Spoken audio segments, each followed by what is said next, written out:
주옵소서. 예수님의 이름으로 기도하옵나이다. 아멘. 오늘 시간에는 6.25 전쟁 70주년을 맞이하여 우리 교회들의 특별한 각오라는 제목으로 함께 말씀의 은혜를 나누길 원합니다. 올해가 전쟁이 일어난 지 6.25 전쟁이 일어난 지 딱 70년, 1950년 6월 25일 날 전쟁이 일어났어요. 70주년입니다. 70은 항상 우리에게 새로운 일이고 또한 어떠한 특별한 일이 있는 것을 우리에게 항상 말해줍니다. 그래서 이제 6.25 전쟁이 며칠 안 남았는데 6.25 전쟁을 우리가 상기해 보면서 우리 민족이 나아갈 바 그리고 북한을 우리가 어떻게 도울 것인가 라는 그 문제에 관하여 함께 좀 살펴보기로 합니다. 오늘은 성경 말씀은 우리가 너무나 많이 들었고, 그런데 실제적인 삶의 북한을 어떻게 우리가 돕고 어떻게 기도할 것인가 어느 정도 우리가 파악을 하고, 그리고 제목을 나눠서 우리가 북한을 위해서 기도하는 게 좋겠다. 왜냐하면은 우리는 빚진 자이기 때문에 그래요. 평양에 비쳤어요. 오늘 남한의 신앙이 대부분은 다 평양에 있던 신앙이 이쪽으로 내려와 가지고 여기에서 꽃을 피운 거예요. 그렇기 때문에 우리는 어쩌면 복음의 빚진 자죠. 우리가 빚을 갚아야 줘야 되는 거예요. 그들이 스스로 일어날 수 없을 때 우리는 그들에게 손을 내밀어 주고 그들이 일어날 수 있도록 도와줘야 되는 거죠. 방법을 어떻게 하느냐의 문제를 제가 계속 있었습니다. 어떻게 그들을 일어서게 하느냐 문제죠. 방법이 이런 방법도 썼고 저런 방법도 써왔죠. 그래서 이 정부가 어떤 정부냐에 따라서 보수적이냐 진보적이냐에 따라서 여러 가지 자기의 패턴을 써왔습니다. 그러나 현재 지금 대한민국에 지금 현재 오늘 당장 오늘 꼼짝마예요. 만약에 조금이라도 뭘 너희들이 움직이면 쏴버리겠다고 오늘 아까 지금 뉴스에 나왔어요. 지금 서해안에 있는 방사포 다 개방하고 말이죠. 다시 전쟁하겠다. 9.19 선언 다 깨버렸어요. 그래서 만약에 뭔가 일어나게 되면 저쪽에서 뭘 퍼본다는 거죠. 그들의 그 방사포가 대단합니다. 요즘에는 상당히 거리가 많이 나가고요. 개량돼 가지고 이스칸데르 미사일도 상당히 400km 저 제주도까지 다 넘어가 버리잖아요. 이걸 지금 2년 동안 계속 개발해 가지고 완전 배치해 놨습니다. 그래서 우리가 만약에 뭔가 잘못되면은 저 부산까지 동시에 다발적으로 400개 몇백 개를 퍼부숴 버리면 하나라도 만약에 떨어진다 그러면 얼마나 많은 살상이 있겠습니까? 그런데 그것은 아무것도 아니죠. 북한이 이렇게 강하게 나오는 건 뭡니까? 핵미사일을 100개 이상을 소유했다는 거예요. 미국에서는 30개 막 얘기하는데 북한의 정통한 소식통들 얘기를 들어보게 되면 100개 이상 있다는 거예요. 그래서 이 100개 이상 미사일 엄청난 거예요. 엄청난 겁니다. 그래서 이 미사일 만약에 너 죽고 나 죽자 그렇게 되면 어떻게 되겠어요? 우리 오늘부로 천국 가야 됩니다. 물론 할렐루야 너무 감사해요. 오늘 가면 얼마나 좋아요. 그죠? 아유 날마다 살기 힘들어요. 이 육신도 괴롭고 말이죠. 밥 먹고 살기가 쉽지 않더라고. 운동도 해야 되고 말이죠. 건강도 챙겨야 되고 예배도 드려야 되고 전도도 해야 되고 기도도 해야 되고 자식도 챙겨야 되지. 어른들은 또 그 있습니까? 어른들도 신경도 써야지. 주변에 구역 식구도 챙겨야지. 친구들의 관계도 해야지. 동창회도 나가봐야지. 오놈의 자식들 왜 이제 결혼식이 그렇게 많은지. 나이가 50대 60대면 이놈의 결혼식이 그냥 매주일마다 줄 서가지고 맨날 가야 돼. 안 가면 또 서운할 것 같고. 아이고 자식 새끼 나면 그래도 또 돌잔치 가야지. 또 챙겨줘야지. 끝도 갓도 없이 아이고 빨리 천국 가는 게 좋아. 너무 좋아. 너무 좋아. 우리는 그냥 바로 천국 갔으면 저 좋겠어요. 근데 상황이 지금 대한민국 상황이 극악 지금 최악의 상태로 지금 치닫고 있는 거예요. 오판에서 그냥 눌러버리라. 그러면은 너 죽고 나 죽자 그런 거 아니에요? 미국에서 만약에 그 핵미사일을 쏜다 그러면은 미국에는 30분 안에 모든 초토화된답니다. 미국에서 준비돼. 딱 초토화되게끔 해놨다는 거예요. 그래서 북한도 함부로 오판하지 않게 죽을 각오하고 해야 되는 거죠. 북한도. 근데 어느 누구가 죽을 각오로 싸우는 사람이 있겠어요? 너는 죽고 나는 살자지. 너도 죽고 나도 죽다. 이렇게 되면 안 되는데 북한의 상황이 너도 죽고 나도 죽다는 상황으로 가는 거예요. 왜? 지금 북한에 3년 전부터 2년 전부터 말이죠. 엄청나게 경제적인 모든 수단이 다 차단됐잖아요. 안 들어가잖아요. 그럼 북한이 먹을 거죠. 지금 평양에 3개월치가 배급이 식량이 중단되고 있다는 거예요. 예? 뭘 먹고 살아야 되는지 지금 알 수가 없어요. 예? 국민들의 이 인민이죠. 북한 인민들의 이런 우라통 이런 것들은 폭발에 올라와 있지. 어떻게 할 수는 없으니까 애꿎은 우리나라 대통령이 뭐 어쨌다고 무슨 냉면을 처먹었다고 하든지 애꿎은 대통령만 때려잡으려고 그래. 예?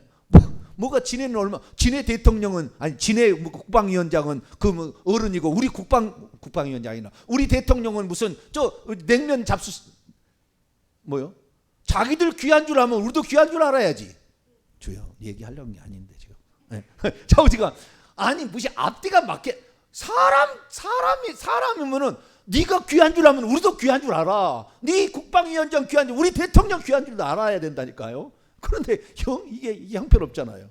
그래서 북한의 속성이란 게 어떤 것인가, 또 우리가 북한을 어떻게 도와야 될 것인가, 어떤 기도를 구체적으로 해야 될 것인가, 이 부분에 관하여 함께 살펴보려고 합니다. 오늘은 상당히 역사를 공부를 좀 할 거예요. 한 번도 이렇게 뭐 설교해본 적도 없고 이런 적도 없는데 역사를 공부하는데 6.25를 가까웠으니까 6.25를 시작을 해가지고 북한과 우리나라의 관계, 그 다음에 우리의 기도 제목에 관하여 함께 나누기로 합니다. 6.25 전쟁이 언제 일어났죠? 아이고 주여, 저기 너무 적어서 전혀 안 보이네. 안 보이네. 6.25 전쟁 언제 일어났죠? 1950년 6월 25일이죠. 미국이 그 전에 철수를 했습니다. 미군이 철수하니까 전쟁이 일어난 거예요. 만약에 우리나라 지금 미군 철수 막 주장하잖아요. 미군 철수가 만약에 이루어진다고 하는데 우리나라가 가만히 있을까요? 북한이 가만히 있을까요?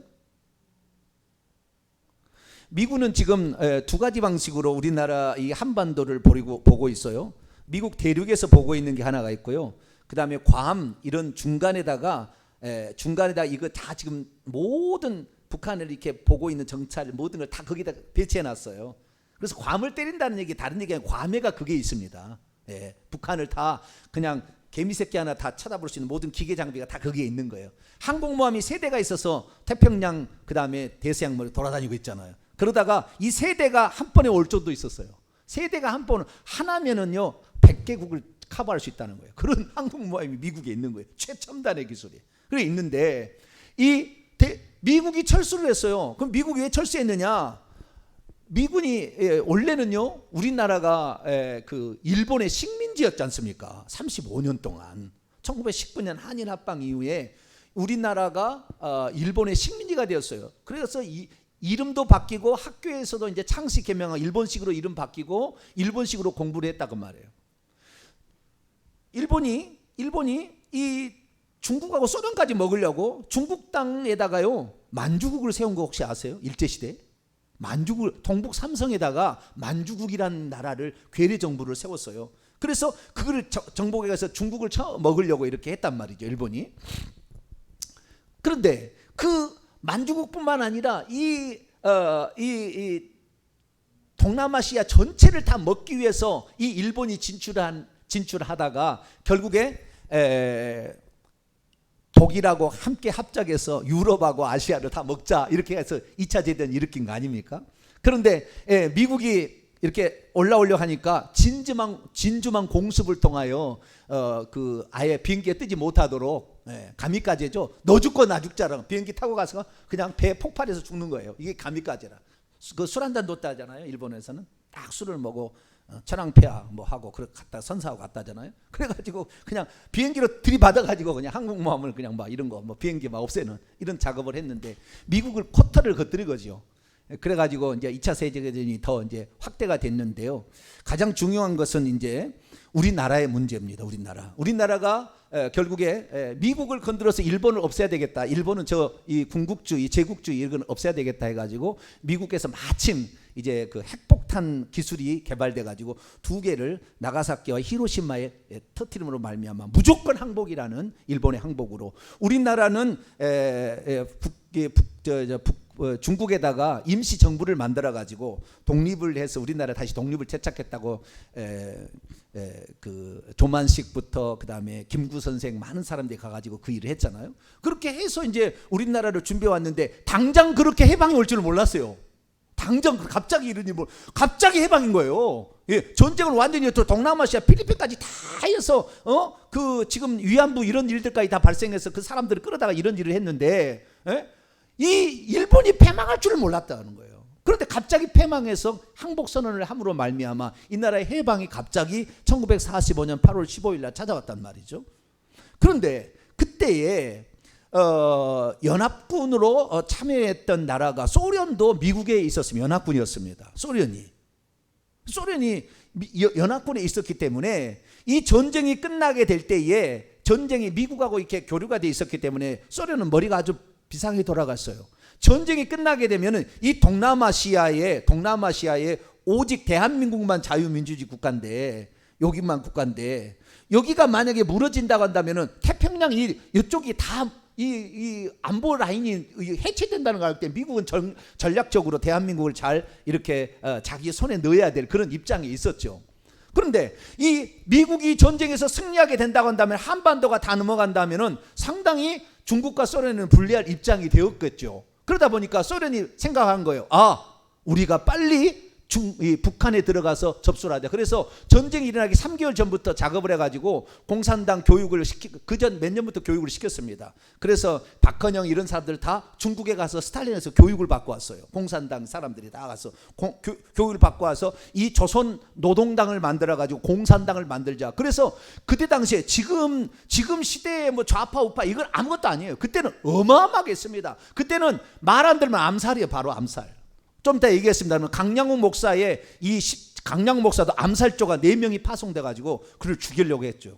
강량욱 목사는 그때 상처만 입고 살았고 자기 아들하고 딸이 죽어가지고 결국 그것 때문에 분노해서 아마 북한의 그 공산주의를 철저히 그걸 위해서 힘쓴 것 같아요. 강량욱 목사라는 사람이. 근데 어쨌든 이 김일성이라는 사람을 가장 꼭두각시로 내세워가지고 북한을 먼저 그래서 평양에 소련군이 전쟁이 종료되기 3개월 전에 입성을 합니다. 왜? 전쟁이 끝나면은 이 북한 땅을 접수해야 되겠다는 거예요. 접수해야 되겠다. 그래서 결국에 전쟁이 딱 종료되자 결국에 38선을 기준으로 북한은 소련이 점령하기로 하고 그 다음에 남한은 미군이 점령을 해가지고 둘이 이렇게 있다가 정부를 세워주고 우리는 나가자라고 결의를 한 겁니다.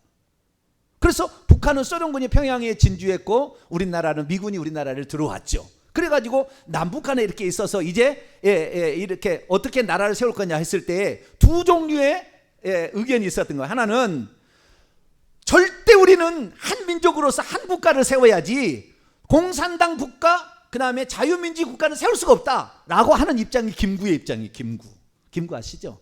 김구 선생님 입장은 우리는 한 민족이기 때문에 한 국가를 세워야 된다 그렇게 했는데 이 미국의 유학을 갔다가 일본과 이 중국의 소련의 모든 이런 그 정치적인 것을 공부를 했던 이승만 박사가 보니까 공산당에 한번 물을 들게 되면 공산당은 숙청이에요.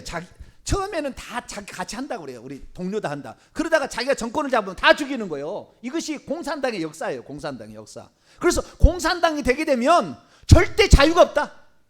자유는 완전히 없어진다. 자유라고 말만 할 뿐이지 자유는 절대 없다. 그러면 이 남한이 하나님께서 미국을 통하여서 우리나라인데 여러분 미국이 우리나라를 도와야 됐고 도울 수 있는 가장 중요한 것이 전략적인 어떤 그런 것만 있었던 것이 아니라 더 중요한 것이 그 안에 있었어요. 그게 뭐가 있었냐면 우리나라에 선교사를 파송한 나라가 미국입니다.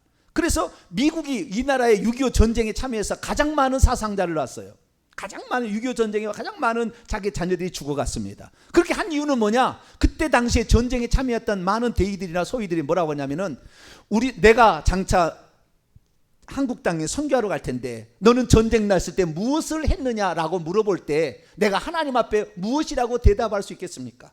이 위험한 어려운 상황에 내가 가서 돕고 가서 그 다음에 선교사하러 가는 거지 어떻게 내가 가겠습니까? 해가지고 이 엄청난 많은 이 미군 장병들이 이 나라를 도우러 온 거예요.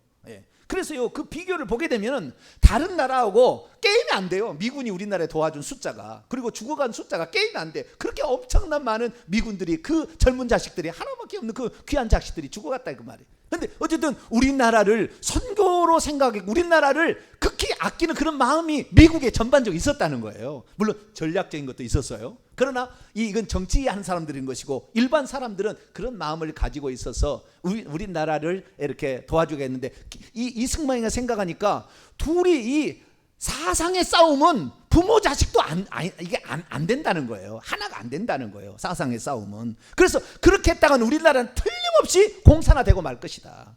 남조선에도 남쪽에 노동당이 있어 북쪽에 노동당이 있었잖아요. 남쪽에 그때 당시에 엄청난 공산주의가 가득 채워 있었던 거죠. 그래서 이승만이가 이건 아니다. 우리나라의 단독적인 이 정부를 세워야, 자유민주주의 정부를 세워야 된다라고 이승만이 얘기했죠. 그래서 결국에 남북 간에 점점 갈리기 시작. 이 1950년 전쟁이 일어나기 전까지는 왔다 갔다 했습니다. 예, 남북 간이 그냥 왔다 갔다 원산에도 갔다 평양에도 갔다 이렇게 왔다 갔다 한 시대예요. 그렇게 살았어요. 그런데 이승만이가 그렇게 하는데 이 가장 큰 문제는 일본이 갑자기 전쟁에 패해가지고 다 철수를 해야 됐잖아요. 철수를.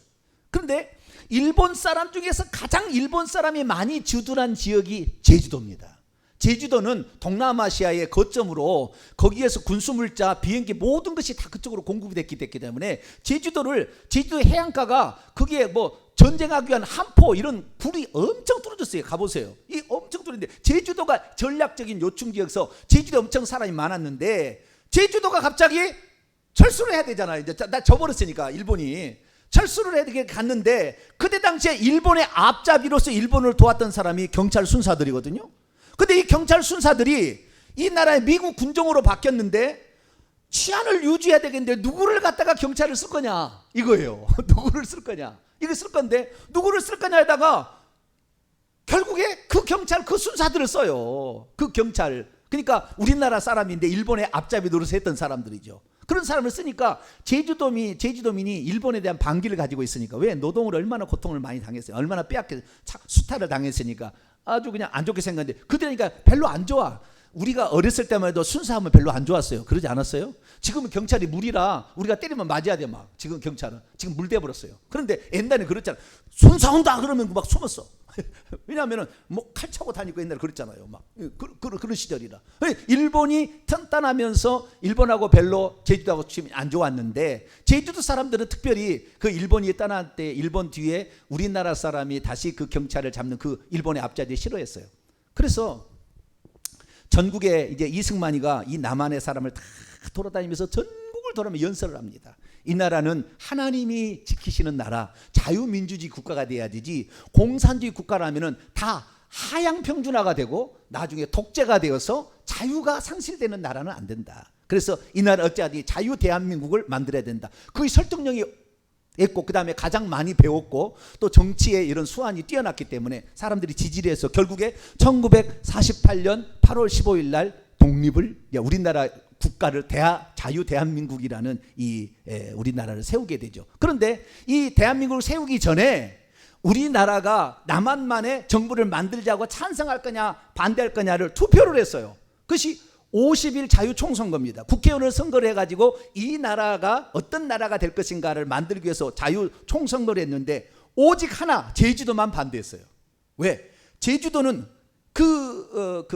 하나 우리 민족이 하나로 돼야 되고 일본에게 그렇게 수탈당했기 때문에 우리는 한 민족이 돼야 된다 이런 생각이 있었기 때문에 그러다가 제주도가 나중에 그 자유총선하는 날 이 빨치산 계열의 공산당 계열이 거기에 많이 있었거든요. 그래가지고 그 사람들이 막 데모를 일으켜서 선거도 못하게 만들었어요.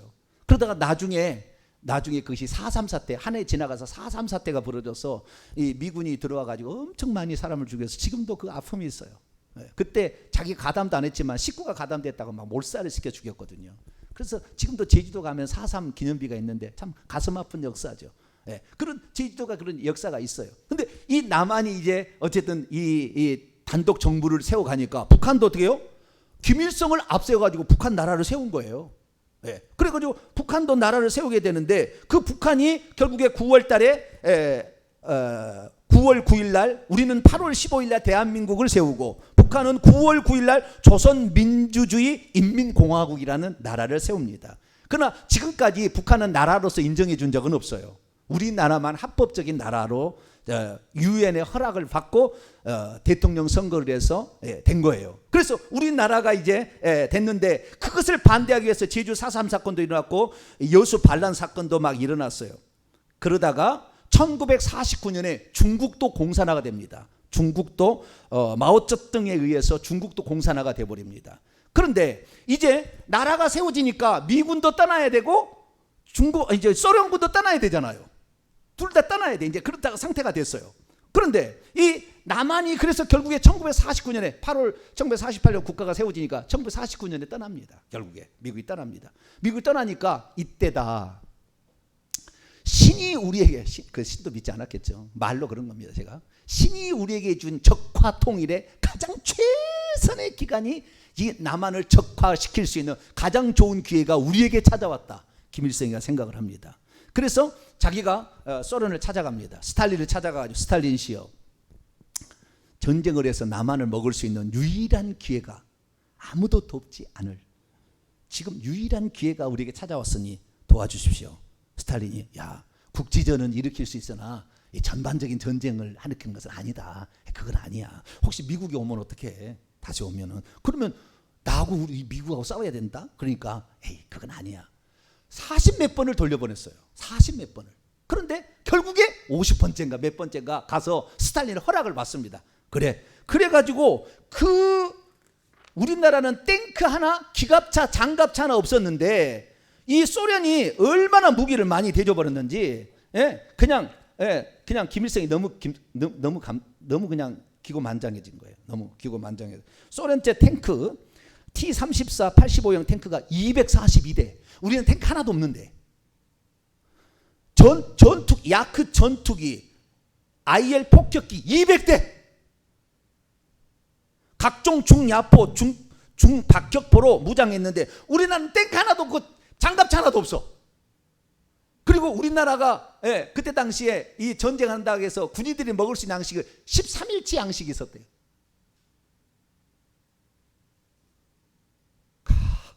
우리나라를 지킬 수 있는 상황이 안 됐어요. 미국에, 그래서요, 이승만이 미국이 만약에 우리나라가 전쟁이 일어나면은 미국의 전쟁으로 알고 미국이 참여한다는 그 사인을 받아오지 않았었다라면 이 나라는 끝날 뻔했어요. 끝날 뻔했어요. 스탈린도 생각해 봤어요. 미국이 과연 내가 도와주면은 미국이 참여할까 안 할까 생각해 봤어요. 나중에 생각해 보니까 미국은 안 도와준다. 이런 생각이었어요. 우리하고 안 싸울 거다라고 생각해서 스탈린이 허락을 해줬어요. 근데 스탈린이 말했죠. 나한테만 하고 안 될 걸. 누구한테 하라냐? 마오쩌둥에도 가서 허락을 맡아라 이게. 공산주의 국가니까. 그래서 마오쩌둥을 또 찾아갑니다. 김일성이가. 허락을 해 주십시오. 근데 허락을 거기는 금방 해줬어요. 몇 번 안 만나고. 왜냐하면은 소련에서 우리가 이렇게 도와준다는 그런 서류를 갖고 와서 보여줬거든요. 마오쩌둥에게. 당신 이거 봐라. 이거 도와준다. 결국에요. 소련에서는 어마어마한 물자를 이런 전쟁 물자를 대주는데 소련에서는요 전쟁에 몇 명 온지 아세요? 26,000명 왔어요. 근데 저기 중화인민공화국 이 중국은 몇 명이 왔느냐? 135만 명이 참여했습니다. 전쟁에. 그 중에서 38만 명이 죽었어요. 이 몇 명 정확히는 모르는데 어마어마한 숫자가.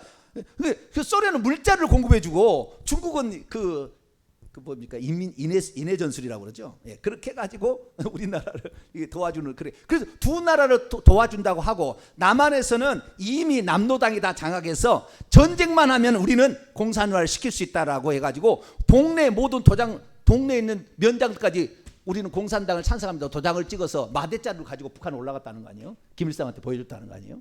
그래서 남조선 노동당과 북조선이 합쳐가지고 이 나라를 먹자는 것이 1950년 6월 25일이에요. 지금까지 제가 얘기한 거인데, 그래가지고 이 3일 만에 서울을 그냥 폭파시켜 서울을 점령한 3일 만에 서울을 정복합니다. 한 달이 좀 더 지나서요. 저 대구에 있는 낙동강 유역까지 전체를 다 한 달도 못해서 대도로 밑에까지 쳐들어 내려갑니다.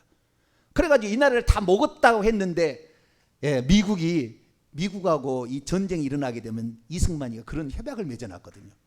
근데 그런 협약이 미국이 우리나라를 도와준다는 그 협약이 그럼 도와주면 우리가 당신을 도와주겠다는 것이 없어요. 미국만 도와준다고 하면 돼 있는 그런 협약을 만들어 놓은 거예요. 이승만이가.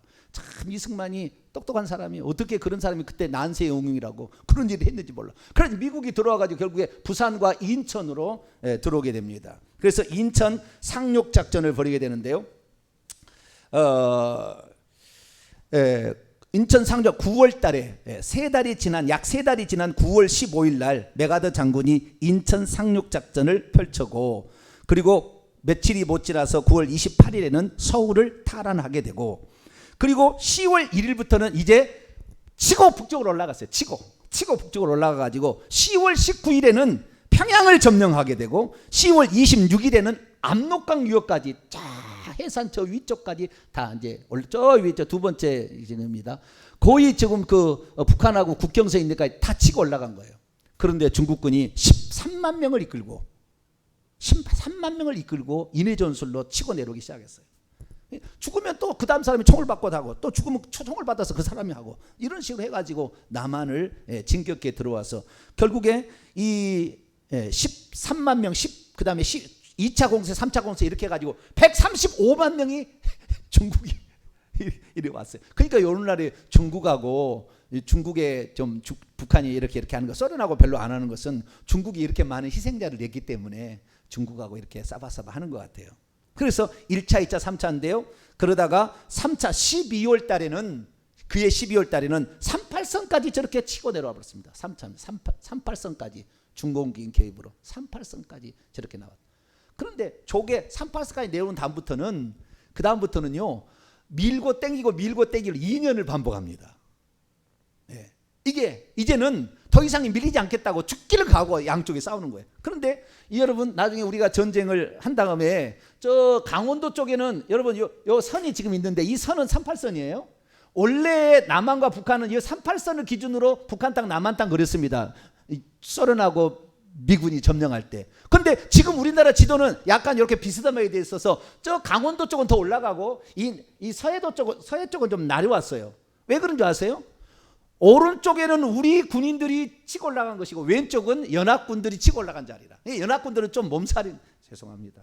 우리나라를 위해서 도와준 것보다 감사한데 저 우측에 있는 사람은, 그래서 저기 어디입니까? 강원도 어디 화천에 무슨 뭐죠?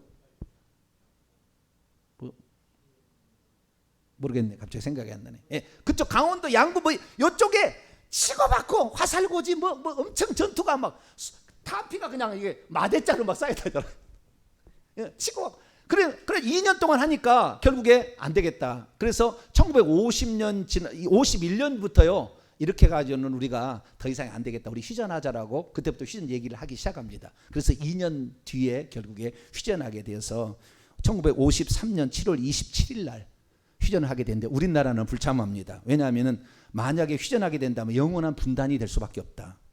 그래서 우리나라 헌법은요, 이 대한민국의 영토는 이 한반도와 부속 도서로 한다 해서요. 지금 남한 땅만 우리나라 땅이 아니에요. 우리 헌법에는. 우리나라는 이 한반도와 부속 도서를 한다고 아예 헌법에 그렇게 규정을 해놨습니다. 우리나라는 그때 휴전 조약에 참여하지 않았고요. 북한군, 중공군, 연합군 대표로 미국, 이 세 개가 도장을 찍은 것이 해서 지금까지 휴전 상태에 있습니다. 휴전 상태에 있다 이 말이에요. 전쟁을 언제라도 할 수 있는 거예요 지금. 지금 휴전하고 있는 거예요. 그런데 우리나라 사람은 간이 배 밖에 나왔대. 지금도 저 경기도 북쪽에, 그 다음에 강원도 북쪽에 사는 사람들 무슨 문제 생기면은 그 동네마다 그 피난처 같은 게 있어요. 보호소 같은 게, 방공호가 있는데요. 문 일어나면은 마을이 이장 막 그럽니다. 그러면 이제 전쟁 날려 그러는 모양이다. 그래가지고 그냥 방공호로 피한대요. 근데 요즘에 도 절대 안 나온대. 맨날 해봤는데 쓸모없다. 내가 70년 해봤다. 내가 70년 해봤는데 이제 아예 안 온대요. 그래서 간이 배 밖에 나왔어 지금. 근데 꼭 그러잖아요. 늑대다 그럴 때는 전부 도망가다가 진짜 늑대가 올 때는 에이 무슨 늑대야 그러다가 잡혀 먹잖아요. 언제 그럴지를 몰라. 근데 지금 상황이 그런 상황으로 가고 있습니다.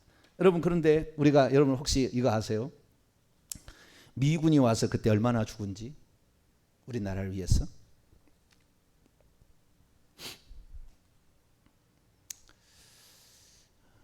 보세요. 여기 미국의 그러니까 여기는 이제 그 군인도 들어가고요. 그다음에 그 의료진 뭐 이런 것도 있잖아요. 지원단 이런 거 합치면은 일시백 천마시마 178만 9천 명이 왔대요.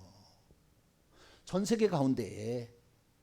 예? 그 중에서 13만 3,996명이 죽은 거예요. 미국이라는 나라가 우리나라하고 뭔 상관이 있대요? 사실. 근데 우리나라에 선교사를 파송했다고. 우리나라에 선교사를 파송했는데 이 나라를 우리가 모른 채 하면 안 된다. 모른 채 하면 안 된다. 미국이 이렇게 온 거예요. 가장 많이 도와준 나라가 미국이고요. 그 다음에 캐나다, 그 다음에 영국, 이런 거예요. 순서예요. 그 다음에 터키예요. 우리는 터키를 형제국이라고 하는 이유가 거기 있어요. 가장 많은 몇 손가락 안 들게 많이 와서 우리를 도와준 거예요. 우리나라를 도와준 나라예요. 왜 그러냐? 말갈족이라는 게 있었잖아요. 과거에. 그 말갈족이 터키 가서 터키를 세웠어요. 우리나라 이쪽에다가 동쪽에 있다가 말갈족이 그쪽에서 터키 나라. 그래서 형제국이다. 피가 유전자가 많이 비슷하다잖아요. 그래서 우리나라를 많이 도와준 그런 나라예요. 여러분 그때 우리나라를 도와준 나라 가운데 가장 많은 도와준 거예요. 미국, 영국 그렇게 얘기 되는데요. 그런데 여러분 북한을 도와준 것은 소련하고 그 다음에 중화인민공화국이죠. 중국하고 두 나라인데요. 의료지원국도 있고 그 다음에 다른 것들로 물자를 지원한 데도 있어요. 의료지원국은 이제 의료와 그 다음에 의사들, 간호사들을 지원해 줬는데 북한을 지원해 준 나라가 어떤 나라냐면 체코슬로바키아, 동독, 폴란드, 헝가리, 루마니아, 소련 위성국들이 그렇게 도와줬습니다. 그런데 여러분 그때 북한에게 물자를 도와준 나라가 누군지 아세요? 인도, 몽골 이 두 나라가 북한을 물자로 도와준 나라입니다. 우리나라의 남한의 물자를 도와준 나라 엄청 많아요. 아프리카 쪽에서부터 시작해서 저기 남미까지 엄청 나라가 많습니다. 우리나라 엄청 많은데요. 뭐 의료지원국은 스웨덴, 덴마크, 노르웨이 뭐 많은데 어쨌든 이 우리나라가 그런 많은 어려움 가운데서 결국에 우리나라가 했는데 결국에 북한이 약 260만 명이 죽었어요. 남한은 한 100만 명 죽었습니다. 민간인 사상자 합쳐서 남한은 100만 명이 죽고 북한은 260만 명이 죽었습니다. 총 360만 명의 사람이 죽었어요. 군인과 민간인 포함해서. 전 국토의 80%가 파괴됐고요. 일본이 우리나라를 수탈하기 위해서 그렇게 많이 세운 공장들과 전철이 파괴돼 버렸어요. 기차가 이렇게 기차철도기. 그래서 우리나라는 쑥대밭이 돼 버렸어요. 남자들은 다 죽고 여자만 살았기 때문에 어떻게 애들을 키울 수가 없어서 애들을 내버릴 수밖에 없겠고 그래가지고 저도 피난 가다가 헤어진 사람이 1000만 이상 가족이 생겼어요. 그때 당시에 공식적인 이 고아들만 10만 명 이상의 이게 생겼다고요. 왜 그랬느냐? 김일성이가 이 나라를 공산하겠다는 그 목적 하나로 그 한 사람이 그 잘못을 했어요. 그래가지고 이 나라 이런 아픔을 찾아왔는데요. 북한의 체계는요. 북침을 했답니다. 북침을 했대요. 소련이 1990년에 깨졌잖아요. 소련 연방이 깨졌잖아요. 그래서 소련이 KGB가 그 자료를 다 공개를 하기 시작했어요. 그 뒤로부터. 그때 스탈린에게 이 비사들이 다 그때서 나온 거예요. 근데 여러분 중국이 1976년까지 북침이라고 가르쳤습니다. 중국 공산당이. 남북 간의 전쟁을 누가 했다고요? 이승만이가 북침에서 올라왔다고. 왜? 이승만이는 가는 곳마다 우리가 북침해서 점령해야 된다고 그랬거든. 실제는 안 했지만 그런 얘기를 했거든. 그래가지고 이 북침했다고 1976년 교과서에 국교 수교 이후에 북한이 1976년에 바꿨습니다. 남침이라고 이렇게 바꿨어요. 우리나라를 위해서 엄청난 많은 희생을 치른 나라 전부 선교사를 파송했거나 하나님을 믿는 나라, 터키를 제외하고는 그런 나라들이 우리를 와서 도와준 거죠. 그래서 미국, 캐나다 선교사도 우리나라에 왔습니다. 호주 선교사. 네. 그 다음에 심지어 남아프리카, 맨 밑에 남아프리카 공화국인가요? 남아프리카 공화국인가요? 케이프타운이 있는 나라. 네, 남아공 맞죠? 그 나라에서도 선교사를 보내왔습니다. 하나님 믿는 이 아프리카 가운데 영국이 선교사를 가장 많이 파송한 거잖아요. 거기에서도 선교사가 왔어요. 그래서 우리나라를 선교사를 파송한 나라들이 그렇게 도와준 거예요. 그러니까 우리나라는 그냥 영적으로만 빚진 것이 아니라 이 국가적으로도 빚을 졌어요. 그런데 이 나라가, 이 기독교가, 그 사람들이 어디로 갔느냐? 평양에 대부분 부흥이 일어났지 남한의 서울은 별로였어요. 평양에 부흥이 일어났고 평양에 부흥을 했는데 북한이 공산화되자 이 1949년 이게 공산화가 되면서 이제 넘어가자. 그 다음부터 1949년에 이 북한에 있는 3,500개의 기독교 모든 교회를 다 박살내버리고요. 목사들 다 잡아다 감옥에 쳐두든가 아니면 고문을 하든가 죽이든가 했어요. 그래서 1949년에 북한에 단 한 명의 목사가 남지 않습니다. 다 죽여버리는 거예요. 공산화되면서. 근데 그 공산화할 때 그때 누구를 힘입어서 기독교인들을 다 회유했느냐? 강양욱 목사라는 사람이에요. 강양욱 목사라는 사람. 근데 그 강양욱이라는 사람이 어떤 사람이냐? 강양이라는 사람은 김일성의 외쪽의 사람이에요. 외가 쪽의 사람입니다. 김일성의 먼 친척 되는 작은 아버지 뭐 그런 쪽에 외 작은 아버지 뭐 그런 쪽이에요. 이쪽입니다. 근데 그 강양호 목사가 1903년인데 결국에 국가 부주석까지 북한의 국가 부주석까지 하다가 1983년에 죽습니다. 근데 이 사람이 왜 그러면은 왜 그 김일성의 앞잡이게 돼서 기독교를 박멸하는데 가장 앞장선 사람이 되었을까라는 거죠. 이 사람은 여러분 그 북한에 세워진 최초의 교회가 무슨 교회죠? 김일성이가 다 교회 없애가지고 최초에 세운 교회가 있어요. 무슨 교회죠? 그것이 칠골교회입니다. 칠골교회. 그 다음에 생겨진 교회는 의용이고. 칠골교회를 세웠는데 칠골교회가 왜 칠골교회가 세운지 아세요?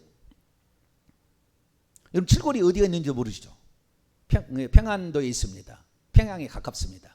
근데 이 칠골교회가 왜 세웠냐면 칠골교회가 김일성이가 죽기 전에 자기 어머니가 강반석 권사입니다. 강반석 베드로 권사인데 자기 어머니를 위하여 내가 마지막으로 회개하면서 내가 이 나라의 어머니의 신앙을 파괴한 거에 대해서 후회한다. 그래서 어머니를 위하여서 교회를 하나 지어야 되겠다고 지은 것이 김일성이 지은 것이 칠골교회예요. 그리고 내가 이렇게 전쟁에 소련을 등에 힘입어서 이 전쟁을 일어서 이렇게 많은 처참한 피해를 남기고 결국에 전쟁에 통일도 못하고 이 김영삼 때까지 살다 죽은 거 아닙니까? 북한을 이렇게 못 살게 한 장본이 나다. 그래서 남한하고 통일하려고 그랬어요. 그래서 김영삼이 만나가지고 우리 나라를 도와달라 하려고 해가지고 정상회담을 하려고 딱 결정했는데 그 정상회담을 3일 앞두고 직사했어요. 혈이 여기 머리에서 어디 터져가지고 자우지가 죽었어요. 3일 전에. 만약에 그때 아마 김일성이가 안 죽었다고 한다면 우리나라 통일될 뻔했어요. 통일 거의 갈 뻔했어요.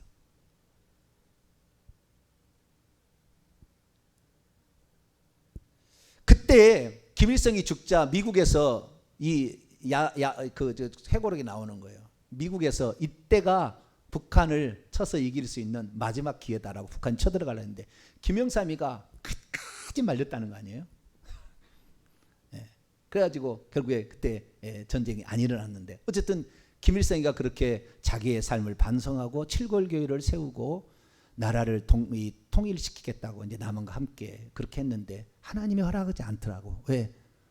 이렇게 많은 사상자를 낸 죄값을 하나님은 풀어주지 않아요. 여러분 죄를 지어도 너무 심각하게 지어지면 용서 안 해요.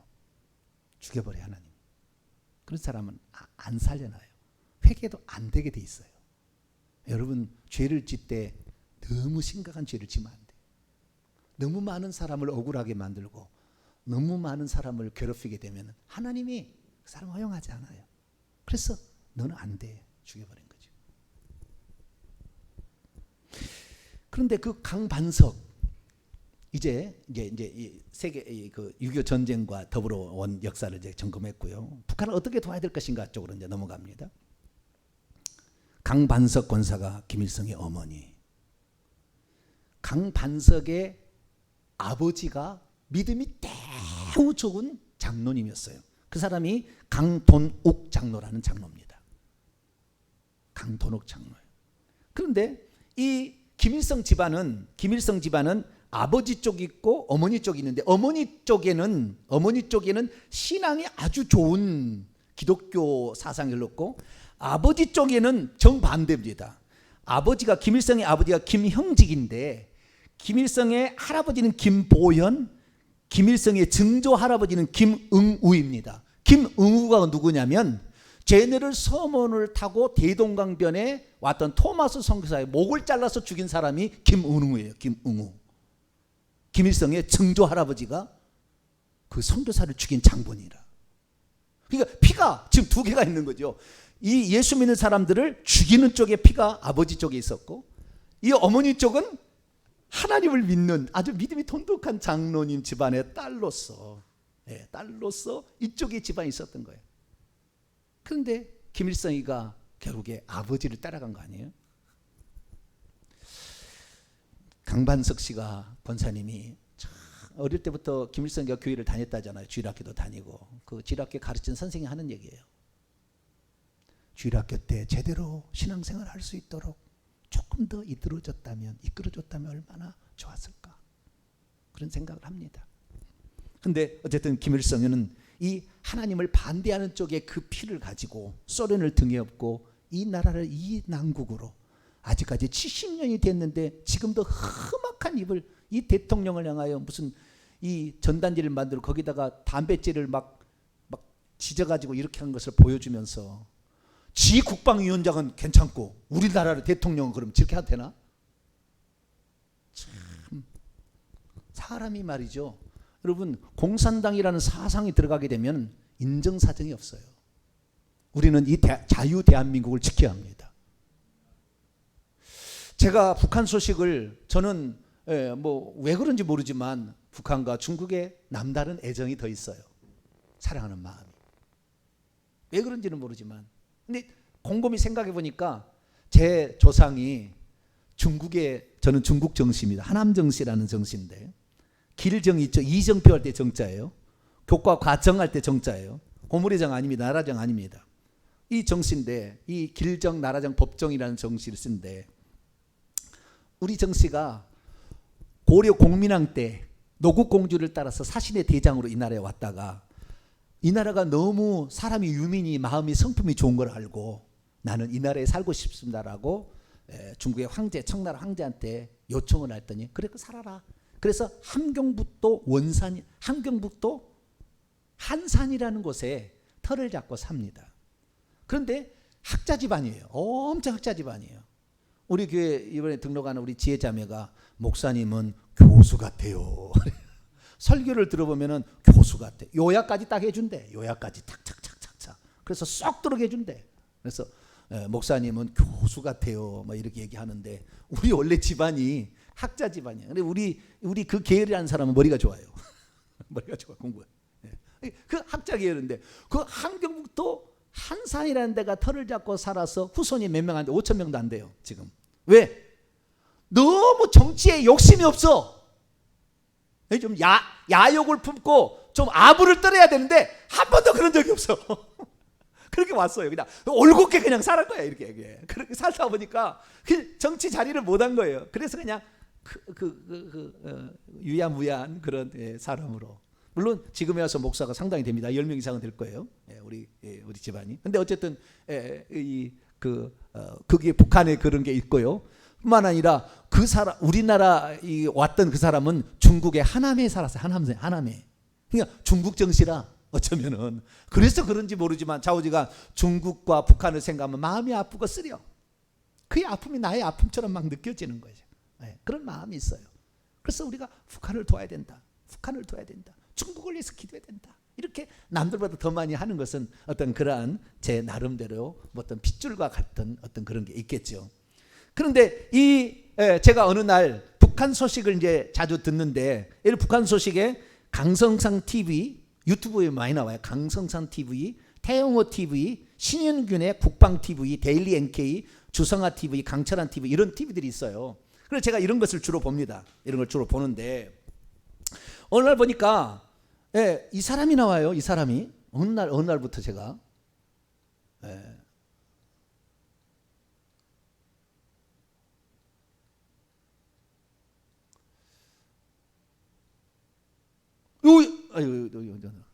이 양반이 누구죠? 강명도 TV죠. 강명도 TV 혹시 보셨나요? 모르실 거예요. 북한에 저는 북한 맨날 관심 가지니까. 북한에 관하여 뭐 5손가락 안에 들어갈 겁니다. 이 사람의 소식이 정통성이 있고 그 다음에 좀 고급 정보를 얘기하는 강명도. 강명도 이렇게 생겼어요. 코가 아주 엄청 크죠. 이렇게 코가.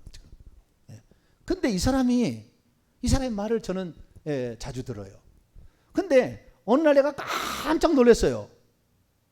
이 사람이 누구냐? 강량욱 목사의 뭐라고 해야 되나? 강량욱 목사가 이 사람의 작은 할아버지래요. 작은 할아버지. 자기 아버지 동생이, 자기 할아버지 동생이에요. 자기 할아버지가 강선욱인데 강선욱의 동생이 강량욱 목사예요. 아시겠죠? 그 계열에 있는 사람이라, 그 계열에 있는 사람인데, 또 뛰어난 것은 이 사람의 부인이 누구냐면 강희영입니다. 물론 강씨가 다른 강씨예요. 이 강씨하고 저 강씨하고 다른 강씨인데 한자가 틀려요. 강희영이라는 사람이 이 사람의 부인입니다. 부인인데 강희영이가 누구냐? 강반석의 언니가 있어요. 강반석은 누구였습니까? 김일성의 어머니의 언니. 그러니까 강돈욱 장로의 딸이겠죠. 딸의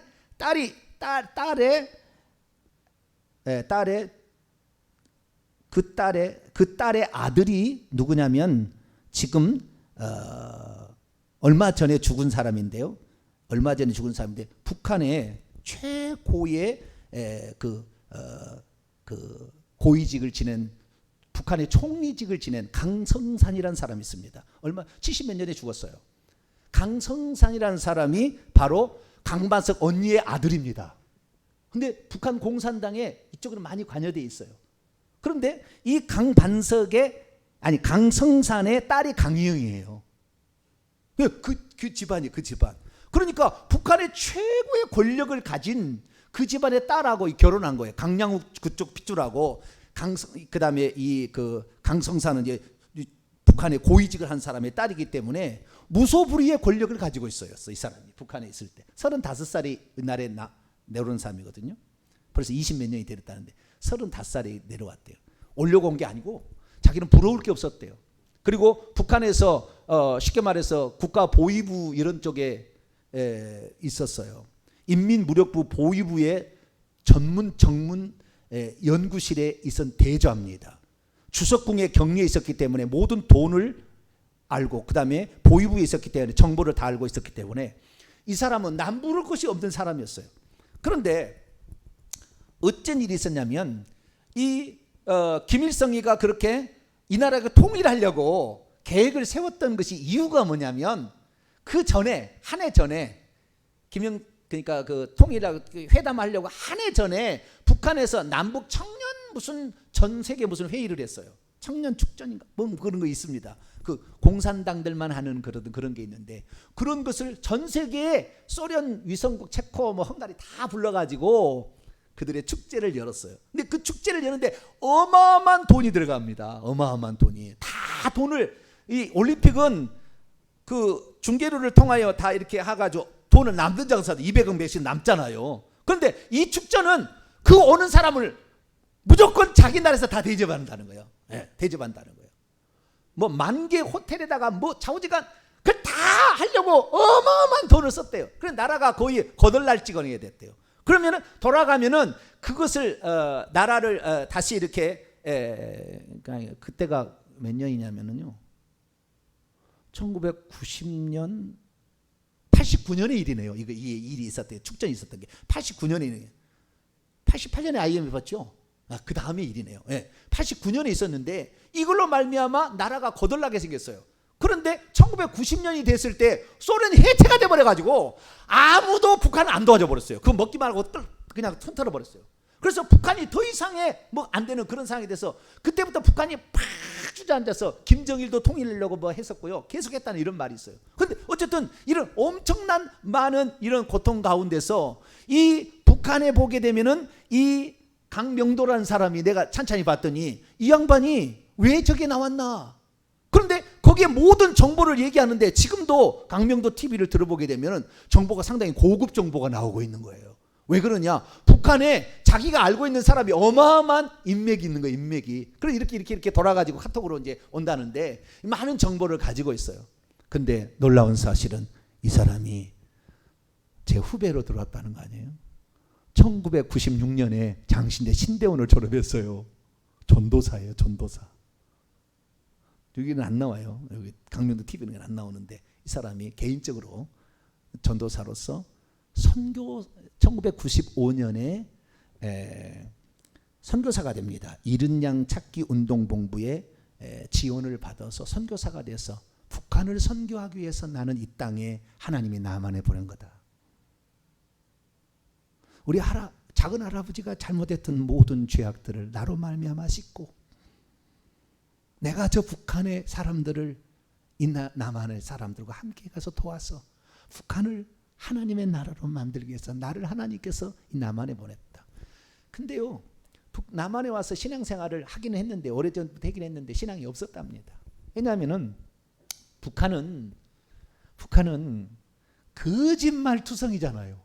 김일성이는 신처럼 만들어버리잖아요. 네? 김일성이 신처럼 만들어. 북한에 두 번째 교회가 생겼는데 그 교회 전도사님이 그러잖아요. 우리의 하나님은 김일성이십니다. 하나님은 김일성이시죠. 네.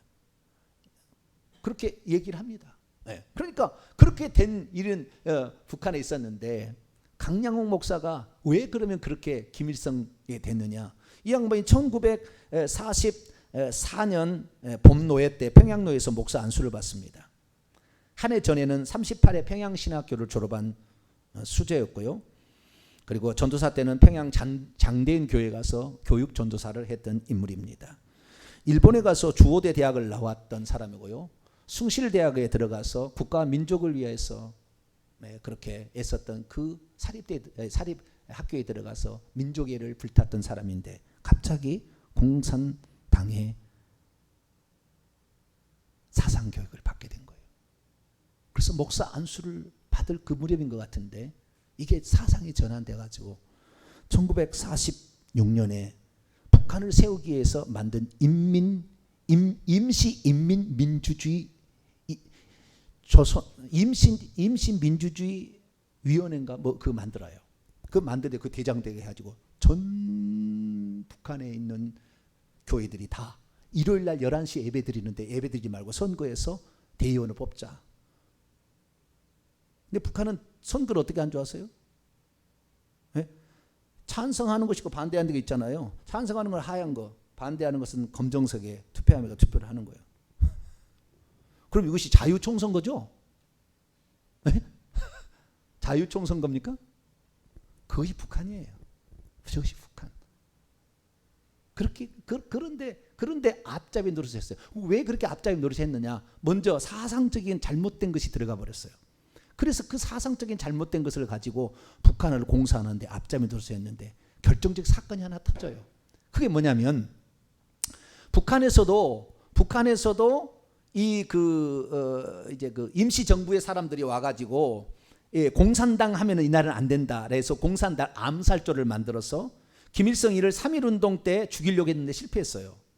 연살할 때 죽이려고 했는데 몇 번 실패를 했는데 그때 당시에 뭐 누구 있는데 그런 사람들 중에 암살할 대상을 정했는데 그 중에 강량호 목사 아주 빛가번쩍 비싼 차를 타고 다녔습니다. 그런데 이 강량호 목사를 암살조가 4명이 투입돼 가지고 결국에 2명이 거기서 하나는 잡혀서 죽고 착자해서 죽고 2명만 살아나서 2명이 남쪽으로 내려와 지금도 살아 계셔요. 자기가 했던 것을 20살 때 했대요. 자기 했던 것을 얘기하는 걸 들어보니까 강량홍을 놔뒀다가는 공산화될 것 같으니까 김일성이 가장 중요한 사상적 그 어떤 무장에 그리고 이것에 종교계를 다 통합해서 결국에 김일성을 만들어준 사람이거든요. 이것이 있으면 안 되겠다 해서 어떻게 하느냐. 그래서 죽이려고 했다는 거예요. 암살자가 4명이 있는데 한밤 12시에 폭탄과 권총을 들고 그 집에 2층 집이었는데 불이 켜진 큰 방에다가 폭탄을 던지고 총알을 팍 권총으로 쐈다는 거예요. 그래가지고 완전 박살났어요. 완전 박살나가지고 성공했다. 그래가지고 병원에 와 있는데 병원에 벌써 알고 그 공산당이 쳐들어오다는. 그래서 걸음만 나서라 도망쳐가서 이 나라에 넘어왔다는 거예요, 이 양반이. 그런데 나중에 알고 보니까 어떻게 되냐. 그날 그 자리에서 20살 먹은 강량홍 목사의 아들 여중생 둘이 죽었어요. 둘째는 다른 방에서 잤나 봐요. 안 죽었어요. 둘째가 나중에 다른 데 갔다가 돌아와서 뭐 외국에서 중요한 역할을 하다가 돌아와서 조선 그리스도교 연맹이라는 강량호 목사가 만든 북한의 의용 기독교의 후계자가 됩니다. 그러다가 얼마 전에 죽었어요. 그 강량 둘째 아들은. 엄마도 거기에서 피해를 입어가지고 얼마 있다가 죽어요. 그 애 죽어요. 그래가지고 자신의 부인, 아들, 거꾸로 말합니다. 사모님과 목사님 아들과 목사님 딸이 죽은 거예요. 그래서 그때부터 완전히 마음이 완전히 돌아버렸어요. 기독교를 없애야 되겠다.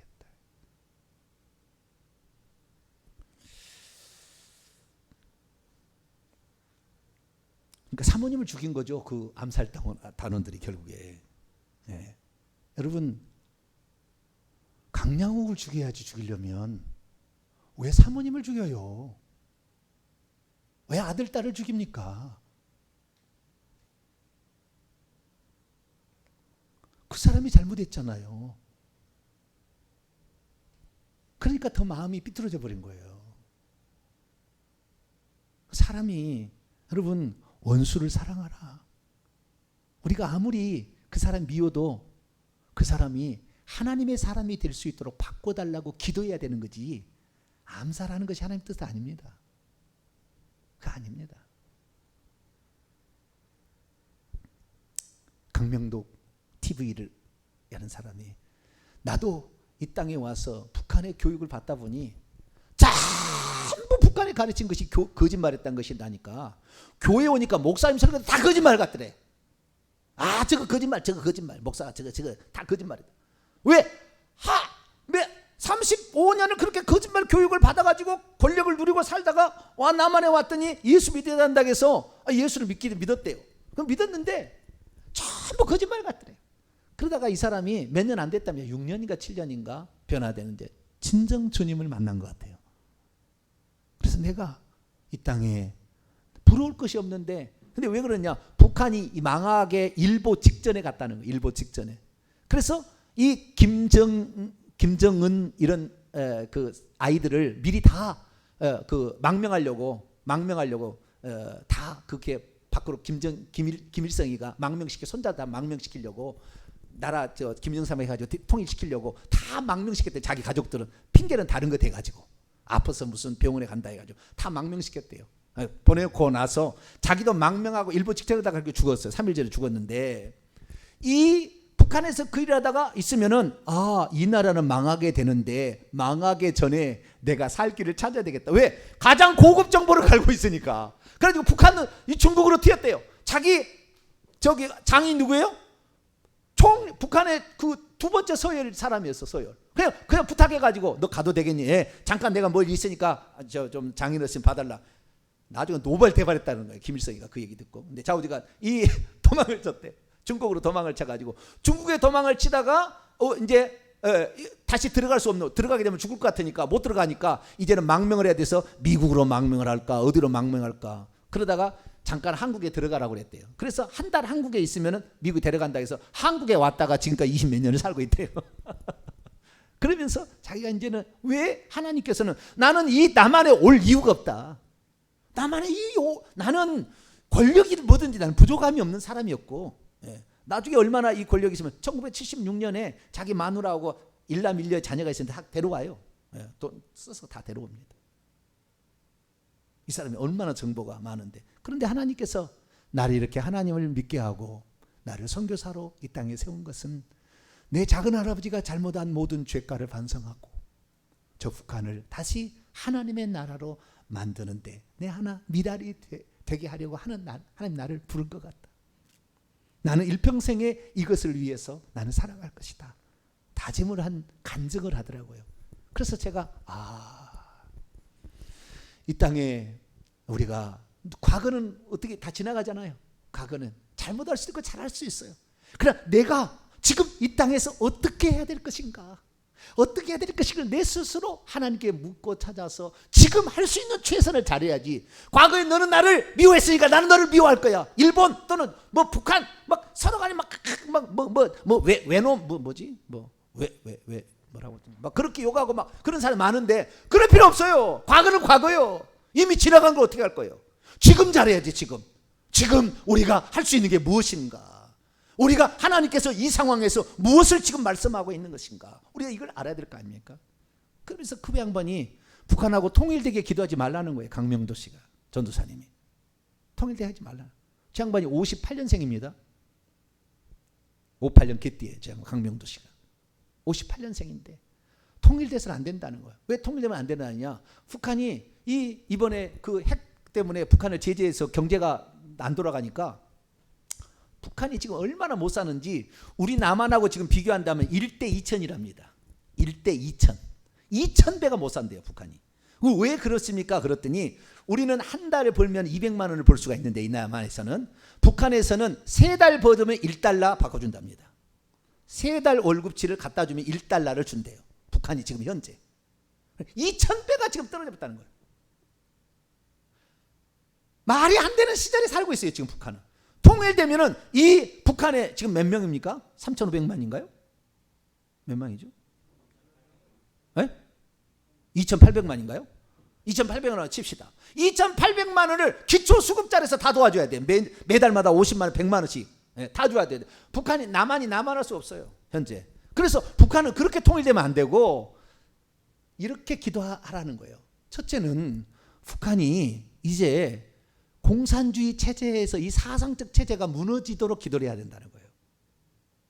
그래서 중국처럼 내가 벌면 내가 돈으로 가져가는 거예요. 지금 마당시장, 장마당도 그런 게 하는 것인데, 그런 그 사상적 구조가 공산주의에서 자유주의 체제로 서서히 바뀌어갈 수 있도록 기도하면 좋겠다. 두 번째, 이건 정치 체제고, 두 번째 경제 체제죠. 경제 문제죠. 이 경제가 너무나 많이 떨어져 있기 때문에 북한에 있는 자원들이 남한보다는, 북한의 자원이 70%고 남한의 자원은 30%. 이 국토의 자원이, 북한의 많은 그 지하 자원들, 이것들을 개발할 수 있도록 공장을 세워서 가동할 수 있도록 기업이 들어갈 수 있도록 기도하라.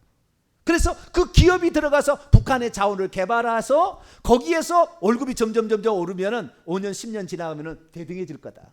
그렇게 해서 통일돼야 되지. 지금 북한하고 통일해 보면 북한은 그냥 아무것도 안 된다는 거예요. 아무것도 안 된다는 거예요. 그래서 북한이 기업이 들어가서 북한이 이렇게 점자 기업이 활성화될 수 있도록 기도해 달라, 이렇게 얘기를 했고요. 세 번째는 북한의 교회 재건을 위해서 기도를 하는데, 북한에 3,500개의 교회가 있었잖아요.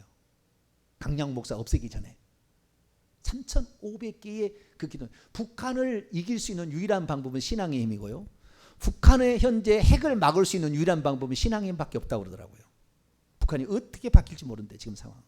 그래서 우리가 북한을 위해서 기도할 때 핵을 막아주시옵소서 기도하고, 북한의 자유신앙이 자유롭게 예수를 믿게 해달라고 우리가 기도를 해가지고 북한을 점차적으로 바꿔나가는 게 좋겠다. 인권은 말할 것도 없어요. 그래서 우리가 기도할 때 앞으로 어떻게 북한을 위해 기도할 것인가, 이 강명도 씨가 선교사적 사명으로 얘기하는 거 보니까 첫째, 자유민주주의의 체제로 점점 바뀌어 나갈 수 있도록 기도해 줄 것. 기업이 들어가서 북한 사람들도 열심히 일하면 먹고 살 수 있다는 것을 해야 돼. 북한은요, 축전을 열면서도 걱정하지 않았다는 거예요. 왜? 공짜로 도와주는 것이라는 거예요. 왜? 공산주의는 서로 공짜로 먹고 이렇게 하는 거니까 도와줄 걸 알았다는 거예요. 그런데 안 도와줘서 북한이 완전히 바닥을 쳤다는 거예요. 다른 나라가 소련이 해체됨으로 말미암아. 그래서 이 공산화는요, 낮은 경제를 낮춰서 같이 못 살자는 거예요.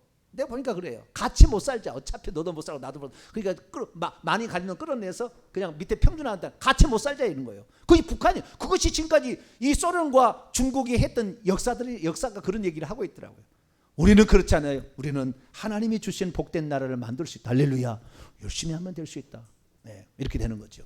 그래서 이 북한이 경제가 회복되어서 기업이 많이 들어가서 북한의 공장이 세워지고 기술이 발달돼서 거기에서 이제 돈을 자기가 벌어서 저축을 하고 이렇게 해서 점차 잘 사는 나라가 되어서 5년 10년 이렇게 해서 그 통일이 돼야지. 그러지 않으면 안 된다는 거예요. 그래서 마지막으로 하고 싶은 말은 그 남한에 이제 탈북민들이 많잖아요. 탈북민들이 많은 사람이 자살해 죽는데요. 외로워서. 왜? 아무도 아는 사람이 없으니까. 우리는 친인척도 있고 동창도 있잖아요. 어려우면은 친인척이 있고 동창이 있는데 거기는 나 혼자 살아서 왔는데 누가 도와주냐? 이거 누가 도와주냐? 아무도 우리가 그걸 도와줘야지. 거기서 도와줄 수도 없고. 그러니까 아무도 없기 때문에 그렇게 외롭답니다.